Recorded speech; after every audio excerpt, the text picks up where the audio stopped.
क्या ये जो बाबू बैठे हुए हैं, मुझे ये समझ नहीं आ रही कि जहां पर जाएं वहां पर ये हो कि ये चोर, ये वो, टीके नाम है उनका, टीके लगाए हुए उन्होंने पूरी कौम को। हमें कुछ नहीं होता, हम तो गधे और अपने खेमे में किसी बद्दू को नहीं घुसाएंगे कि यहां तो अपनी पुरानी वीडियोस डिलीट करें या फिर ये करारदाद ना लेकर आए। ये मैं आ गई और यहां पर किसी ने, मैं कोई चीज उठा के मारूंगी। अस्सलाम वालेकुम नाज़रीन इकराम, आप ये वीडियो देखिए फिर इस पर बात करते हैं। हाँ दीदा सियासतदान है, आपने इस ब्यूरोक्रेसी से जान क्यों नहीं छुड़वा रहे?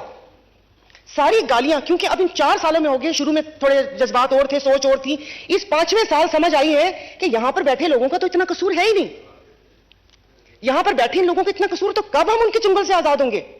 मतलब उनकी मराद के लिए, उनकी मोनेटाइजेशन के लिए कि जो बाबू बनकर 90-90 हजार रुपए पेट्रोल का भी लेंगे, यहां से गाड़ियां भी लेंगे, उसके लिए मैं और मेरी औलाद पिसेगी।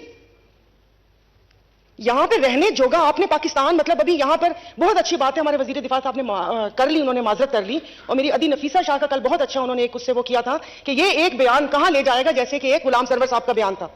अभी यहां पर मेरे भाई ने जिक्र किया पीआईए का, कि पीआईए यूरोप की फ्लाइट्स भी बंद हैं और सारा कुछ बंद है, रूट्स दिए हुए। तो मेरे भाई थोड़ा सा तारीख का मुताला कर लें कि वो रूट्स किस दौरे हुकूमत में ट्रे में रखकर हम लोगों ने दिए थे, कि जिसपे गो स्लो की पॉलिसी अपनाई गई थी, और उन गोली भी चली थी वहां पर, एक क्रू का शहीद भी हुआ था और लाठी भी बरसाई थी। तो न्यूयॉर्क सेक्टर किसने बंद करवाया? वो भी इन्हीं लोगों ने बंद करवाया। तो वो एक बयान ना, वो जैसे वो एक मच्छर इंसान को वो बना देता है, और ऐसे एक बयान जो है ना, मतलब मुल्क के लिए नुकसानदेह होता है। तो इसके लिए थोड़ी सी मतलब ये कि बंदा इतनी जोशे खिताबत में आके किसी को वो ना कर दे कि अपनी तालीमी इदारों पे हम उंगली उठाएं कि कल को जो यहां से बच्चे जाते हैं तो वो पायलट्स की डिग्रीज की तरह इस डिग्रीज की भी कोई अहमियत ना हो। स्पीकर साहब, अभी किस किस चीज की मैं बात करूं? स्पीचेस की हैं कि वो लगता है कि ये हुकूमत में है ही नहीं, वैसे भी हुकूमत की फील आ नहीं रही। जैसे आप भगार लगाएं या पुलाव का ढक्कन उठाएं तो खुशबू आती है और आपको पता चलता है कि हाँ ये बना है, तो यहां से वो खुशबू आ नहीं रही हुकूमत वाली कि पता चले कि कोई हुकूमत भी है। क्योंकि हमारे वजीर दिफा, मतलब वो एक उसका जिक्र तो करते हैं ब्यूरोक्रेट का, कि जिसकी बेटी की शादी पे 1 अरब 70 करोड़ की उनको सलामियां मिली, नाम नहीं लिया, नाम नहीं लिया, टीके नाम है उनका, टीके लगाए हुए उन्होंने पूरी कौम को, उनका नाम नहीं लिया। वो अभी भी बैठे हुए, वो अभी भी बैठे हुए। और कल उन्होंने बोला था कि नाम नहीं लिया था, मैंने प्रोग्राम में नाम लिया था, बिजनेस टाइकून क्या, मलिक रियाज नाम ले, उनका नाम है, बहरिया टाउन है उनका, अगर ये भी ना पता हो तो यहां पर हम नाम लेने से क्यों घबराते हैं? गालियां खाएं हम लोग, जहां पर जाएं वहां पर ये हो कि ये चोर, ये वो, ऐसे मतलब ये कि बेवकूफ बना के कोई भी हम लोगों को इस किस्म के वो कर ले, और फिर हम डरते भी रहे कि हमने उनका नाम भी नहीं लेना। क्यों नाम नहीं लेना? सब वो यही है ना कि अब मुझे नहीं पता कि कहां हम लोग पहुंचे हुए हैं, और इस सबको कौन आके सीधा करेगा। इन 75 सालों में हमने एक दूसरे पर तो इल्जाम दिया कि तुमने ये किया, तुमने ये किया, फिर उसके बाद जब साथ बैठते हैं तो हम माफी मांगते हैं। जैसे अभी 3 वज़राए आजम के डकारने पे ख्वाजा आसिफ साहब का बयान था, तो माफी तो मांगते हैं, लेकिन माफी से काम नहीं चलेगा। उसके बाद हमें तौबा करनी होगी कि अब हम एक दूसरे के साथ ऐसा नहीं करेंगे, कि अपने खेमे में किसी बद्दू को नहीं घुसाएंगे। हमें यह अपने आप से अहद करना पड़ेगा। वो कहते हैं ना कि क्यों ना हो सबा की रफ्तार गलत, गुल गलत, गुंचे गलत, खार गलत, एक दरिया ही है बस अपने रुख पर, कश्तियां आर गलत, पार गलत। और वो कहते हैं कि वो भी कुछ जिद पर उतर आए हैं और कुछ करते हैं हम भी गुफ्तार गलत। तो ये सब चीजें वो नहीं होनी चाहिए। तो अवाम का इसमें क्या है? अब सब अपनी अपनी तजावीज पेश कर रहे हैं। मैं एक तजवीज देती हूं, 18वीं तरमीम के बाद जिन वजारतों की यहां पर वफाक में जरूरत नहीं है, पहले तो उन वजारतों को खत्म कर दिया जाए। क्या हमने उसको रिश्वत के तौर पर रखा हुआ है? अगर मैं यहां पर सेहत की बात करूंगी तो आप मुझे कहेंगे कि सूबाई मैटर है, उधर जाओ।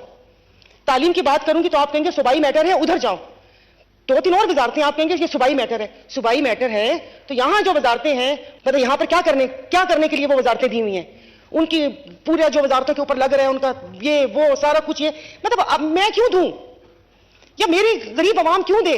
मुझे इनसे क्या कि वहां से तेल आ रहा है, उधर से तेल आ रहा है, डॉलर यूं हो गया, चीन दे रहा है, वो दे रहा है। अरे मेरे इलाके में रोटी नहीं है स्पीकर साहब, जाते हैं तो शर्म आती है, दवा दारू नहीं है, उससे लोगों में इतनी अमात होती है, ये होती है।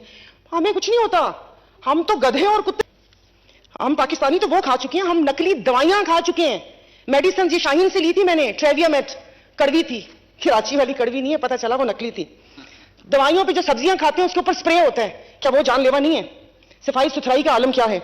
और ये जो फल हम लोग स्क्रीन वाले खाते हैं वो हमारी सेहत के लिए सही नहीं है। और मरी हुई मुर्गियां, और सबसे बड़ी बात, मेरे भाई ने अल्कोहल का जिक्र नहीं किया जो गैर कानूनी तौर पर आता है। लोगों ने एक वो बना दिया कि साहिबा बानो ने असेंबली में कहा इसको हलाल कर दो। अरे अल्लाह पाक ने इसको हलाल करार नहीं दिया तो मैं कौन होती हूँ? मैंने तो कहा था लीगल कर दो ताकि रेवेन्यू आए। कराची के दरिया वो समंदर में 80 करोड़ की शराब लॉन्च में ना पकड़ी जाए, वो लोगों को फायदा हो। वाकई की मजम्मत करते जा रहे हैं और मेरे भाई ने कहा कौम जाग चुकी है। बिल्कुल कौम जाग चुकी है, मैं तो पहले से जागी हुई थी। मैंने तो यहां पर आते ही सबसे पहले बोला था कि यहां तो अपनी पुरानी वीडियोस डिलीट करें या फिर ये करारदाद ना लेकर आए। तो अब चूंकि यहां पर इतना ज्यादा वो हो गया, अब किसी ने, मैं यहां पर हुई, मुझे थोड़ा टाइम दीजिएगा, कोई एक लफ्ज भी कोई नहीं बोलेगा।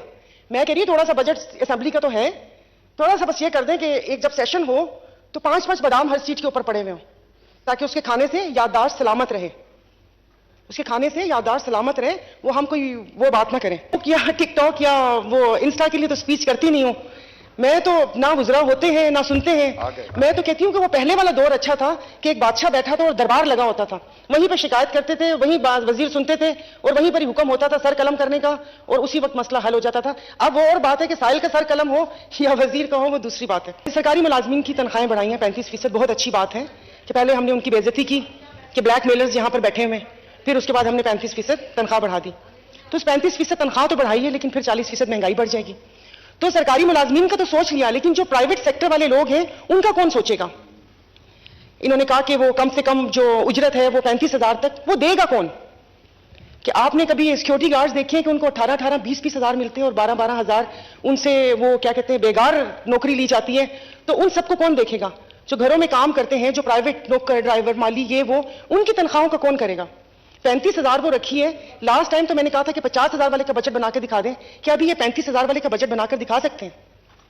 तो अब सारी वही बातें, हर चीज पहुंच से दूर हो चुकी है। मगर मसला ये है कि मुझे समझ नहीं आती कि मेरे सब साथी हैं, सब हल्के वाले हैं और मुझे इनके ये देखती हूं मैं सोशल मीडिया पे एक्टिविटीज, तो जाते हैं अपने हलकों में, गली मोहल्ले में भी जाते हैं, लेकिन मुझे ये समझ नहीं आती कि वहां पर उनको कौन सी लॉलीपॉप देकर आते हैं, मतलब क्या बताते हैं। जैसे अभी मेरे भाई ने कहा कि साल हो गया वो रोड नहीं बनी, वो रोड नहीं बनी, तो चले कि थोड़ा 14 साल से सिंध में हुकूमत है तो मुझे बाकी रोड्स भी दिख जानी चाहिए थी।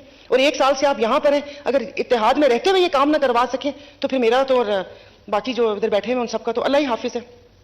सर बिजली की प्राइसेस हैं, यहां पर एक मसला चल रहा होता है, फिर पता चलता है कि ₹1.25 यूनिट बढ़ गया। IMF का सुने जा रहे हैं, IMF वो कहते हैं ना कि वो पहले कभी सिग्नल पे खड़े हो तो वो आता है फकीर, पहले तो वो दुआएं देता है कि दे दो, दे दिया तो ठीक है, नहीं दिया तो उसके बाद वो दुआएं देना शुरू कर देता है। बच्चे मेरे प्राइवेट स्कूल में पढ़ते हैं, हिफाजत के लिए गार्ड प्राइवेट खुद रखा हुआ मैंने, सड़कें ऐसी खराब हालत है कि गाड़ी आए दिन खराब, अस्पताल सरकारी अस्पताल में जा नहीं सकते, प्राइवेट अस्पताल में वहां पर जाकर अपनी खाल उतरवाते हैं, वो भी उल्टी छुरी से। नाज़रीन कराम, आपने वीडियो देखी, सायरा बानो एक मरतबा फिर हुकूमत पर राशन पानी समेत चढ़ दौड़ी। आज सायरा बानो ने हुकूमत को होश के नाखन लेने का कह दिया, कहा कि आपने जो गरीब का हाल कर दिया है वो पूरी दुनिया के सामने गरीब का जीना मुश्किल हो के रह गया। इस मुल्क के अंदर, इस मुल्क में इंसाफ नाम की कोई चीज़ ही नहीं है। पुराना दौर अच्छा था जब बादशाहों के दौर में अदालतें लगती थी और सरेआम इंसाफ हो जाता था। आज भी ऐसा ही होना चाहिए। वो बात अलग है कि मुद्दई कोई उठाकर टांग दिया जाएगा, उसी के साथ ना इंसाफ़ी होगी।